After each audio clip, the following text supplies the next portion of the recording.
অনেক সময় জাভাস্ক্রিপ্টের স্ট্রিং এর ক্ষেত্রে প্যাডিং ব্যবহার করতে হয়। এর জন্য আমাদের দুইটা মেথড জাভাস্ক্রিপ্টে রয়েছে, সেটা হলো প্যাড স্টার্ট এবং প্যাড এন্ড। আমরা যদি এইখানে সেই মেথড দুটো ইউজ করি, কনসোল ডট লগ আমাদের নাম্বার একটা যে ভেরিয়েবল এর সাথে প্যাড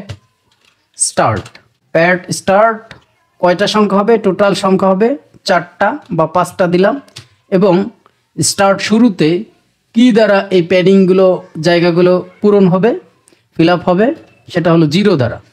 তাহলে আমাদের কি হবে, তাহলে আমাদের এই যে ভেরিয়েবলটা এটা সামনে আরও 4টা 0 হবে, টোটাল 5টা আউটপুট দেখবো আমরা, 5টা সংখ্যা।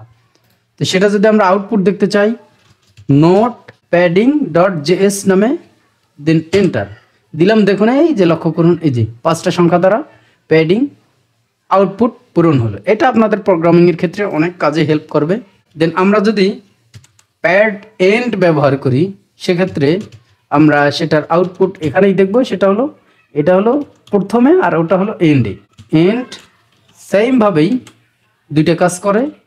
কয়টা নাম্বার দ্বারা হলো এর পূরণ হবে, ধরুন এটা হলো 4টা টোটাল নাম্বার থাকবে।